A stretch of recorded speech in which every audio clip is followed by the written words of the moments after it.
Episode ini bukan hanya membuat kita merinding, tapi membuat kita juga berpikir bahwa apa yang terjadi pada salah satu karakternya menggambarkan kehidupan kita yang sebenarnya. Kebetulan banget, dari sekian banyak episode yang kita tonton, ada satu episode yang menurut kita ini serem banget sih. Kayak kok kepikiran sih kreatornya bikin episode untuk series anak-anak tapi se-creepy ini. Episode ini berada dalam season 16 berjudul Influencer. Setiap hari yang kita lihat di layar smartphone, layar lebar, atau mungkin layar kaca adalah para influencer. Mereka didefinisikan sebagai orang yang bisa memberikan pengaruh kepada orang lain. Lantas, apa yang membuat episode influencer atau pempengaruh ini bisa kita sebut sebagai episode yang mengerikan? Apa karena muatan konten di dalamnya ada horornya? Atau karena ada yang terbunuh? Atau karena ada crossover dua animasi? Episode ini bisa dibilang mengerikan karena apa yang terjadi di dalamnya mungkin juga terjadi pada kita. Oke, episode ini menceritakan tentang Ehsan sebagai anak paling kaya di kampung durian runtuh, mengklaim dirinya sebagai influencer atau seorang pempengaruh dalam bahasa Melayu. Dia memiliki banyak followers di Instagram yang walaupun hanya 100 orangan ya, tapi dia bangga akan hal itu. Dia jelas bangga lah karena dia mungkin adalah satu-satunya anak TK, satu-satunya bocil yang punya smartphone, satu-satunya anak ingusan yang punya Instagram, satu-satunya intan payung yang punya 100 followers. Tapi semua kebanggaannya itu perlahan merubah Ehsan menjadi sosok yang berbeda. Kenapa kita menganggap bahwa episode ini bisa dikategorikan sebagai salah satu episode Upin Ipin yang mengerikan? Satu-satunya alasan adalah karena episode ini memperlihatkan sisi gelap dari sosial media dengan senyata mungkin.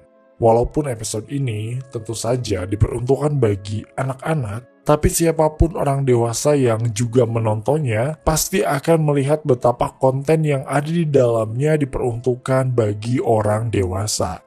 Episode ini dibuka dengan kehadiran Ehsan yang memamerkan kekayaannya pada Upin Ipin, Fizi, dan yang lainnya. Dia menggunakan kemeja baru dan penampilan yang sangat rapih karena menganggap dirinya sebagai influencer. Dari sini sebenarnya sudah dilihatkan dengan jelas bahwa Ehsan telah termakan oleh sosial media yang dia pakai.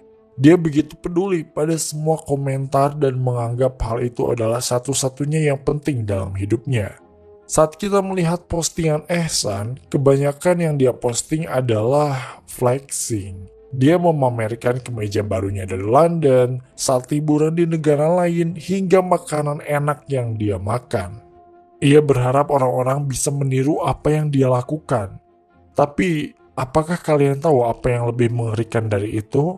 Ehsan sebenarnya bukan hanya ingin orang-orang meniru dirinya, tapi dia juga menginginkan validasi. Ehsan membutuhkan pengakuan dari orang-orang di sekitarnya dan juga teman online-nya bahwa dirinya memang kaya, memang up to date terhadap tren, memang dirinya adalah seorang influencer. Berawal dari haus validasi tersebut, Ehsan bisa saja menjadi anak yang kecanduan sosial media, di mana ia akan terus memeriksa semua postingannya setiap 1 jam sekali atau bahkan setiap 5 menit sekali untuk melihat reaksi pengikutnya. Di satu sisi, validasi dari orang lain memang membuat kita semangat, bahkan kita bisa mengenal diri kita sendiri. Tapi ada saatnya validasi tersebut malah akan menyerang balik dengan membuat kita jadi tidak percaya diri jika belum mendapatkan validasi dari orang lain. Ini membuat kita kecanduan pada sosial media. Jika kalian selama ini berusaha menghindari kecanduan terhadap rokok atau alkohol atau hal lainnya, mungkin hal-hal tersebut sama sulitnya dengan mengurangi atau menghilangkan kecanduan sosial media. Menurut American Psychological Association, terlalu banyak memperhatikan validasi eksternal dapat menyebabkan tingkat stres yang tinggi dan dapat berkontribusi pada masalah kesehatan mental. Orang-orang mungkin bisa cemas sehingga ia bisa saja terpisah dari dunianya yang sebenarnya. Mungkin di antara kalian juga pernah mengalami hal yang sama. Misalnya kita upload foto entah di feed Instagram atau di story atau platform lainnya, kadang-kadang suka muncul perasaan supaya orang-orang bisa melihat kita, menyetujui cara berpakaian kita, dan lainnya. Dan akhirnya kayak buka tutup Instagram untuk melihat siapa saja yang sudah melihat, siapa saja yang sudah memberi reaksi dan memberi komentar. Ya sebenarnya nggak apa-apa sih, tapi kalau udah bikin cemas dan kehilangan semangat menjalani kehidupan yang sebenarnya, itu baru berbahaya.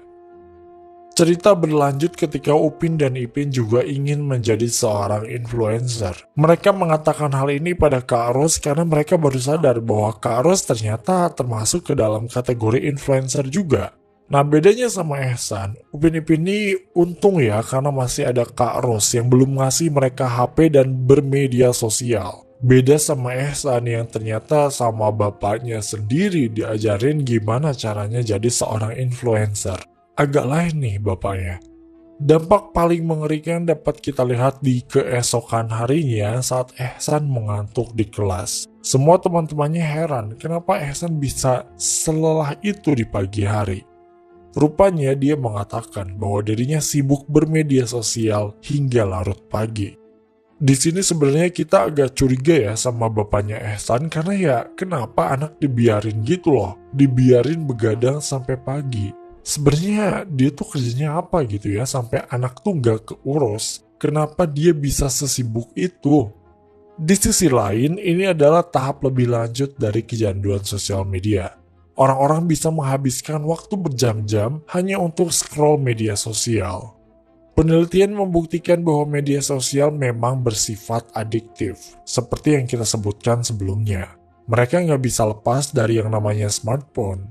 Kita juga pernah ada di fase itu guys, apalagi kalau sebelum tidur kayak liatin konten pendek di TikTok or Instagram, terus tahu-tahu udah jam 1 atau jam 2 aja. Hal ini membuat penggunanya menjadi banyak membuang waktu, kurang produktif, dan yang lebih parah adalah dia tidak memperdulikan keadaan sekitarnya. Ini adalah tahapan selanjutnya dari kecanduan sosial media dan hal ini jelas terlihat dalam diri Ehsan. Tepat di sini, Fizi kesal karena Ehsan tidak lagi mau bermain dengannya. Ia mengungkapkan bahwa Ehsan sudah tidak memiliki waktu untuk bermain karena waktunya habis mengurus semua aktivitas di media sosialnya. Ini cukup menyedihkan ya untuk anak seumuran Ehsan yang emang harusnya dapat dipakai gitu ya waktunya untuk bermain, tapi malah dipakai buat ngurusin followers. Coba deh, di sini yang punya adik atau mungkin yang punya anak gitu kan, terus udah dikasih HP, jangan lupa diperhatiin ya. Idealnya bermain media sosial itu 2 jam per hari. Tapi ya emang, kita juga ngerasain guys, emang susah banget buat lepas dari HP tuh, iya nggak sih? Dalam scene ini, Ehsan yang jadi ansos alias antisosial membuat Fizi jadi kesal karena ia kehilangan satu temannya untuk bermain. Tidak berhenti di situ aja guys, Ehsan benar-benar berada bersama temannya di lapangan tapi Ehsan tetap memilih untuk bermain dengan gadgetnya. Dia sama sekali tidak memperdulikan teman-temannya seolah dia berada dalam satu lingkaran dunia yang berbeda dengan kawan-kawannya itu. Hingga pada akhirnya, episode ini menawarkan sebuah solusi cerita yang menurut kita nih, ini termasuk solusi cerita yang cerdas. Maksudnya solusinya tuh dewasa, tapi ceritanya tetap dibungkus dengan cerita anak-anak, sehingga anak kecil maupun orang dewasa harusnya ya bisa relate ya dengan solusi ini. Solusi ini datang dari Bang Iz, di mana dia menceritakan pada Upin Ipin bahwa untuk menjadi seorang influencer tidak hanya dengan media sosial, tapi bisa menggunakan cara lain. Bang Iz melihat sosok Tok Dalang sebagai influencer juga. Dia mengatakan bahwa Tok Dalang ini termasuk orang yang memiliki pengaruh dan posisi di kampung Durian Runtuh. Bisa dibilang Tok Dalang adalah ketua RT di sana, yang dengan jabatannya dia bisa menggerakkan orang-orang untuk melakukan sesuatu. Just like an influencer did. Selain itu, Tok Dalang juga dikenal ramah, petani durian, punya resort, punya kebun, dan masih banyak lagi. Orang-orang jadi segen lah sama si Tok Dalang ini. Siapa sih yang gak kenal sama kakek-kakek satu ini? Tapi Dipikir-pikir, Todalang kayak juga ya. Dia punya tanah yang luas, punya resort, petani durian pula. Dia dapat uangnya dari mana ya? Menarik nih untuk dibahas. Tapi nanti ya, balik lagi ke episode ini. Setelah mendengar penjelasan dari Bang Is, Upin Ipin akhirnya paham bahwa memang untuk menjadi seorang pempengaruh tidak harus menggunakan sosial media. Ehsan baru menyadari bahwa dirinya telah tenggelam dalam kecanduan sosial media saat kawan-kawannya bilang bahwa tidak ada yang peduli dengan Ehsan di media sosial. Mereka tidak benar-benar peduli seperti kawan-kawannya itu, apalagi sebenarnya Ehsan kan tidak mengenal mereka. Begitupun sebaliknya, di mana followersnya juga tidak mengenal kehidupan Ehsan yang sebenarnya. Apa yang dilakukan oleh Ehsan hanyalah sebuah notifikasi untuk mereka. Baru tuh di sana Ehsan baru sadar bahwa apa yang dikatakan oleh teman-temannya adalah kebenaran. Apalagi setelah ia melihat postingan dengan likes paling banyak adalah postingan saat dia berfoto bersama kawan-kawannya. Ehsan baru menyadari bahwa dirinya telah kehilangan rasa bahagia sejak dirinya menjadi seorang influencer. Biasanya dulu ya dia tuh ketawa bareng kawan-kawannya, tapi sekarang dia ketawa sama HP-nya sendiri. Penelitian telah membuktikan bahwa bermain sosial media yang berlebihan bisa membuat penggunanya menjadi kurang bahagia dan bisa jadi kurang bersyukur. Karena ya kita pasti ngerasain sendiri lah ya kalau lihat postingan teman yang udah dapat pencapaian atau jalan-jalan kemana gitu. Kita tuh otomatis jadi ngebandingin diri sendiri sama orang lain, ya nggak sih?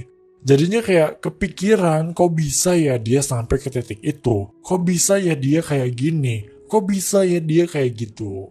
Please stop. Semua tuh ada waktunya guys. Jangan bandingin hidup kamu dengan orang lain.